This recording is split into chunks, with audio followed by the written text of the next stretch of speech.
What if I told you the Middle East's most powerful black market isn't oil or weapons, but a tiny white pill fueling wars, collapsing economies and addicting an entire generation? This isn't fiction, it's happening.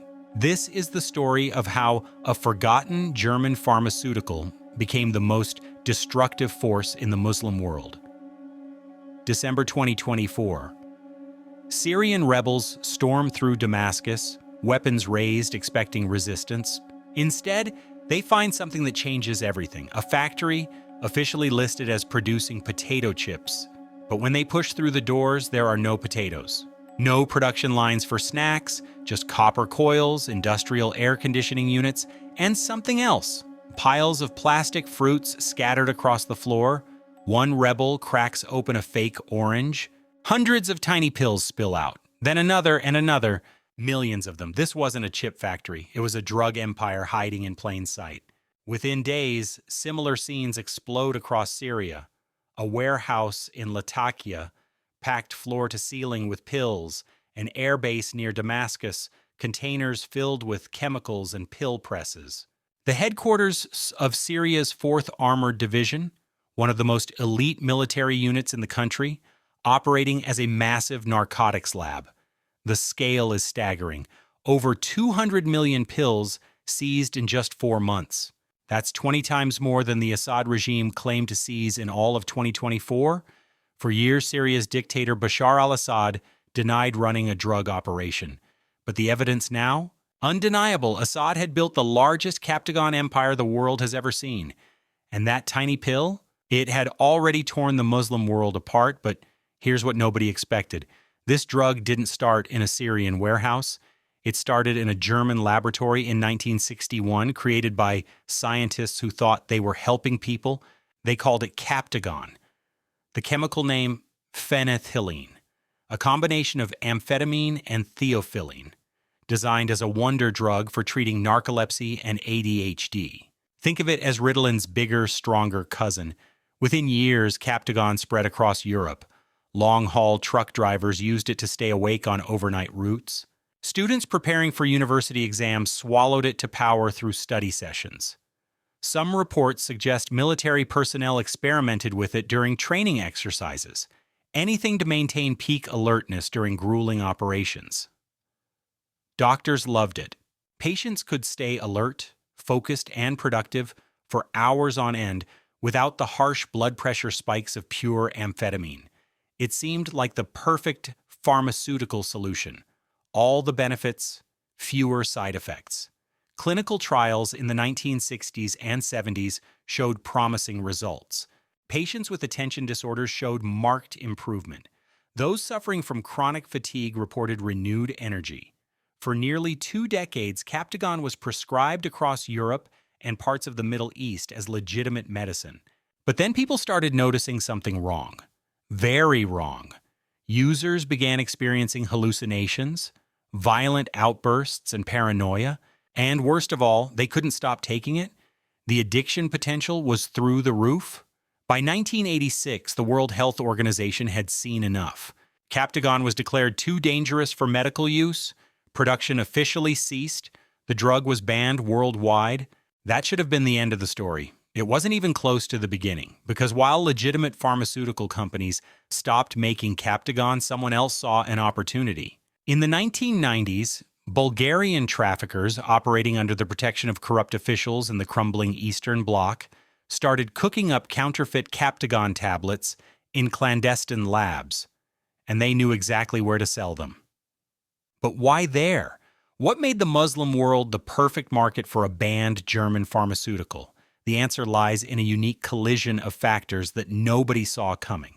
In countries like Saudi Arabia, Islamic law strictly forbids alcohol and narcotics.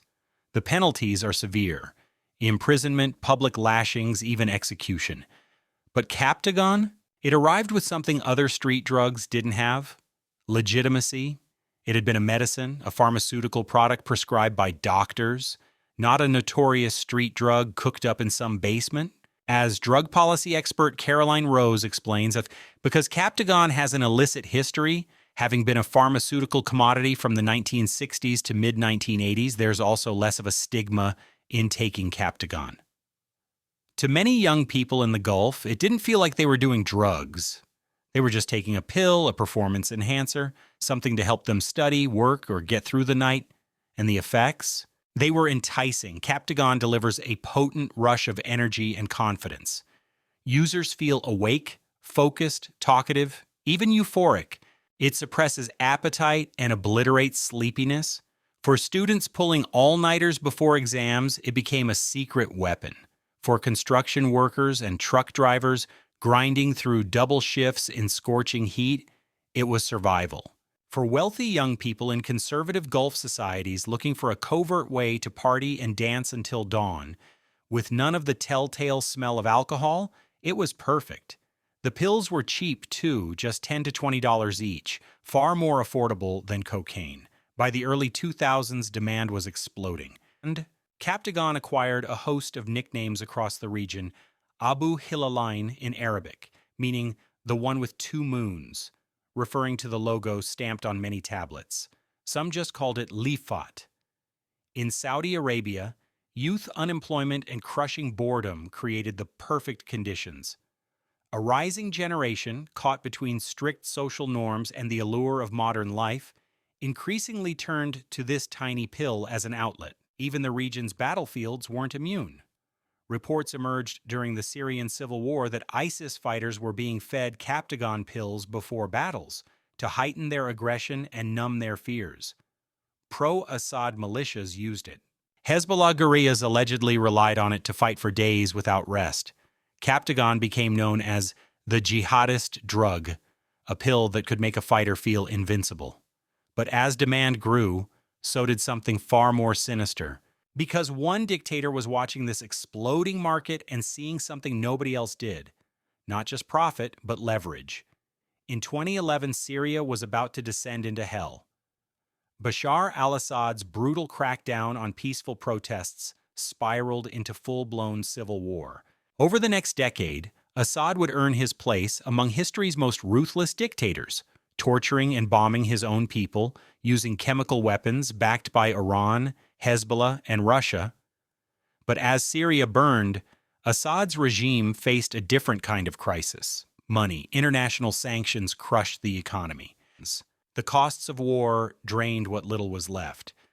Traditional industries, oil, tourism, agriculture, collapsed.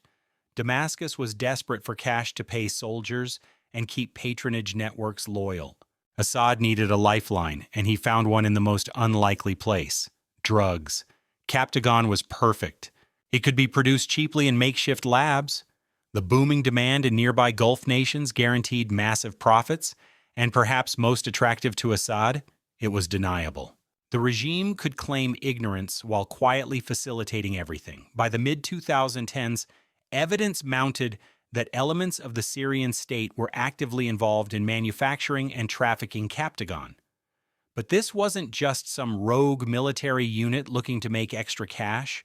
This went straight to the top.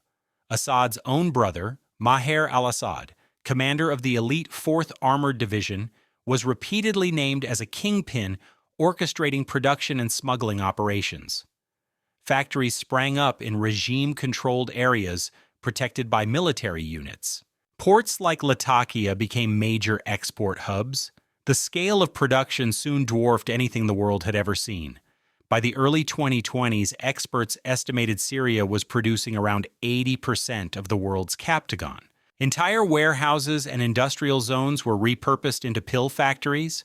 Satellite images revealed it all: industrial pill presses, packaging centers, stockpiles of precursor chemicals. The numbers are brutal. Analysts estimated the trade was worth anywhere from $5.7 to $57 billion annually. That's approximately 3 times the combined revenue of all the Mexican cartels. Assad's regime was likely earning over $3 to $5 billion per year from Captagon, far exceeding Syria's legal exports and even outstripping its entire state budget. As one journalist noted, Captagon had become the mainstay of the Assad economy. Syria had become a full-fledged narco-state, a country where the president's primary export was addiction. But the really insane part? How they got the pills out. Smuggling networks fanned out from Syria like arteries of a dark heart.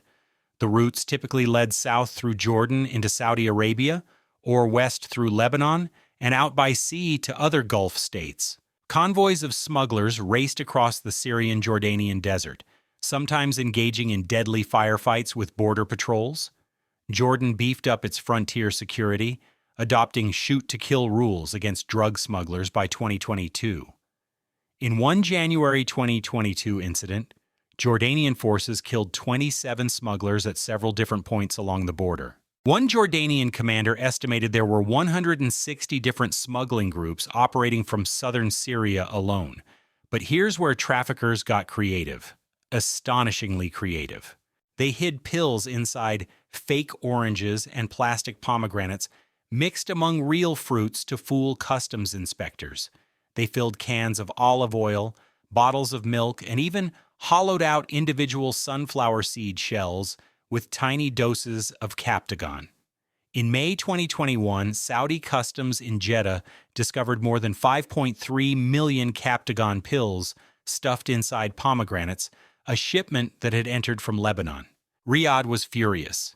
The kingdom promptly banned all Lebanese fruit and vegetable imports in retaliation, suspecting Hezbollah's involvement. Lebanon, already mired in an economic crisis, saw its farmers and exporters devastated. Collateral damage in a drug war. But the pills kept coming. In August 2022, Saudi authorities pulled off their largest drug bust ever, a staggering 46 million pills hidden in crates of flour at a port in Riyadh. And even that record haul was just a drop in the bucket. Officials admitted many more shipments were slipping through, pills hidden in fake copper wiring, industrial paper rolls, rubber tires, steel cogwheels, sofas, and even electronic equipment shipped as far as Malaysia.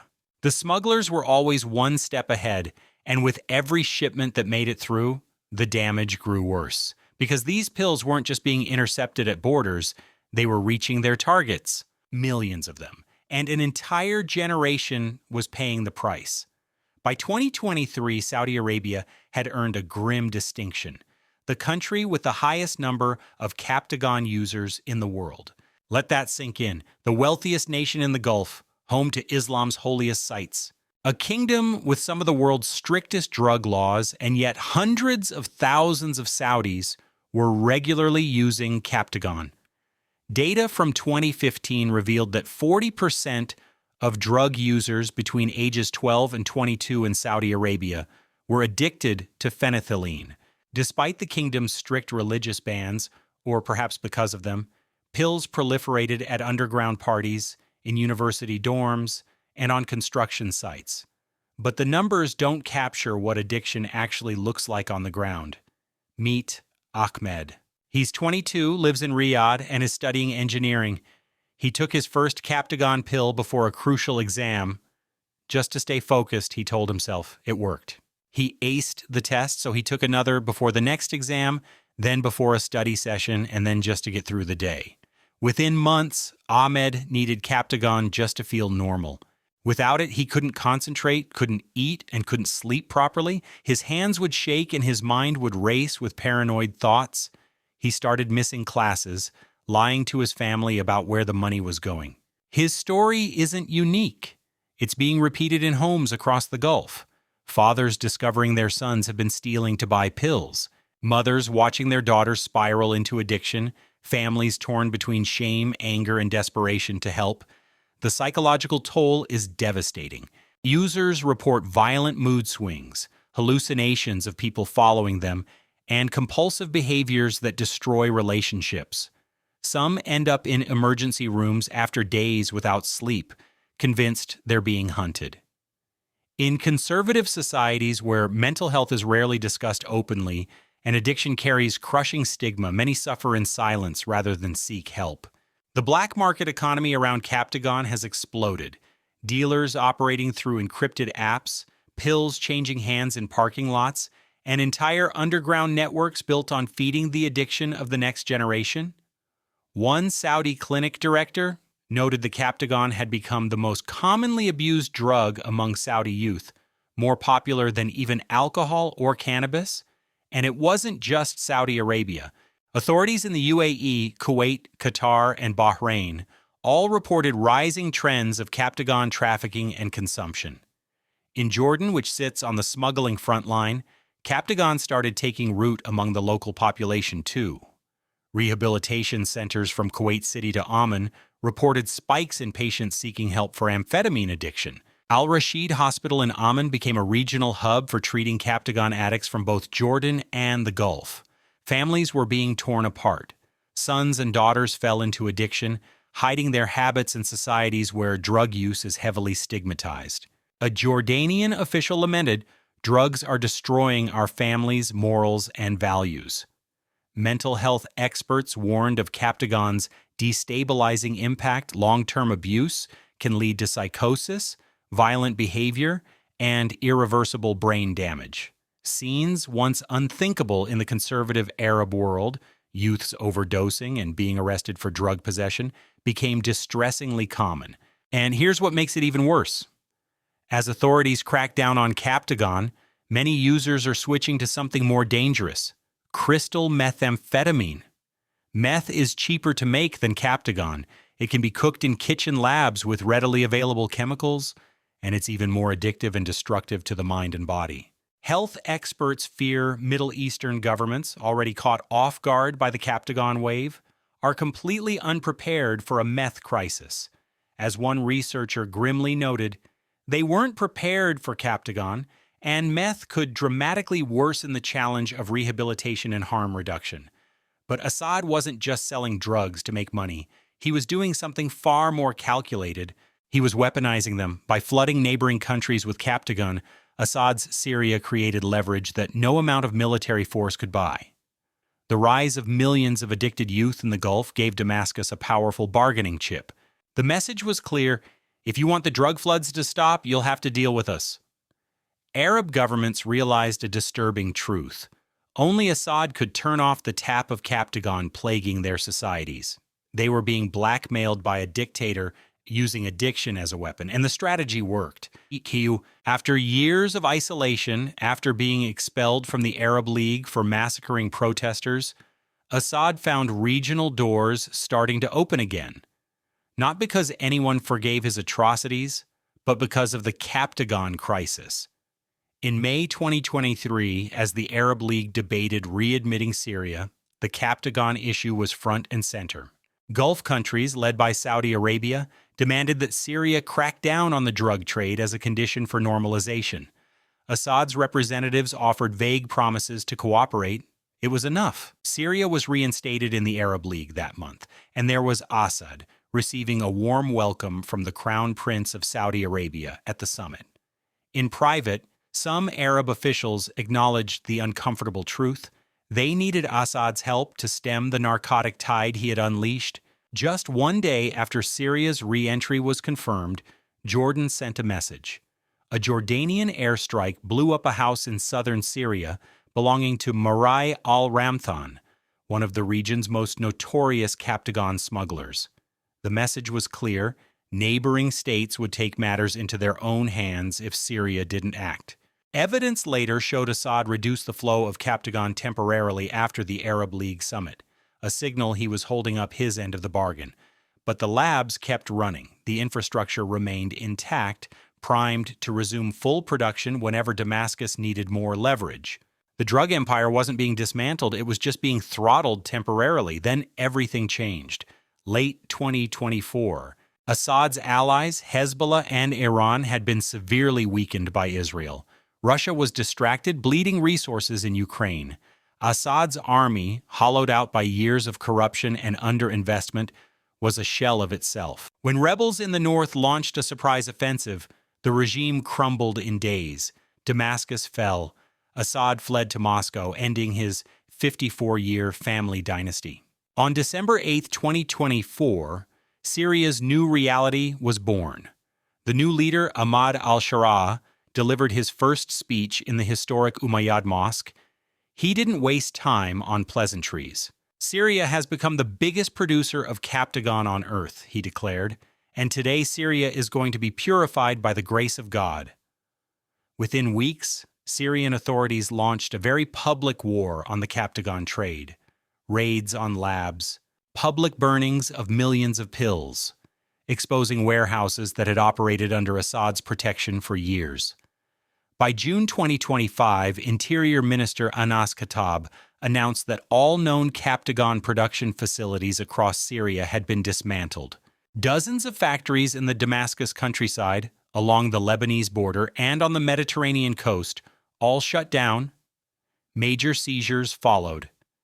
In April 2025, 4 million pills were confiscated at the port of Latakia, hidden inside metal bars and ready for export. In May, 9 million pills were seized in Aleppo, 5 million of which had already been smuggled into Turkey.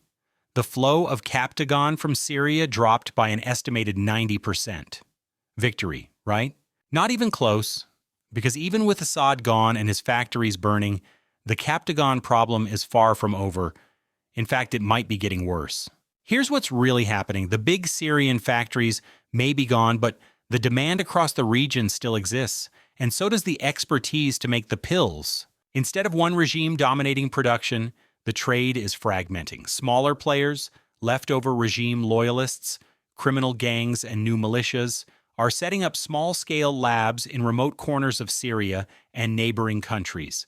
In May 2025, Lebanese authorities discovered a clandestine Captagon lab in the Hermel area, near the Syrian border.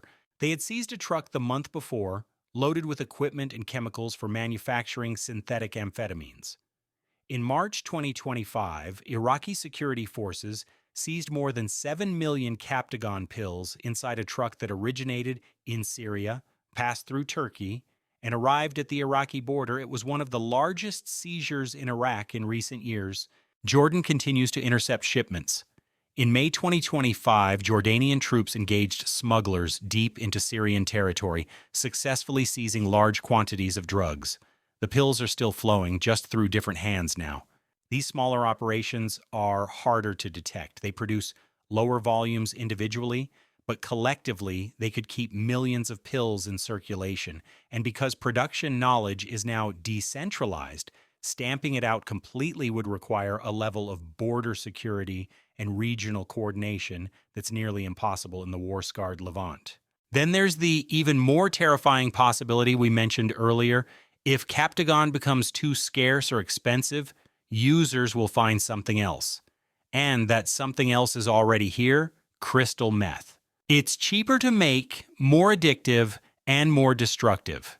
It's already gaining popularity across parts of the Middle East as Captagon supplies tighten. The region is staring down the barrel of an addiction crisis that makes the Captagon epidemic look manageable. Meanwhile, Saudi Arabia is responding with brutal force. Since the beginning of 2025, the kingdom has executed 144 people for drug-related offenses.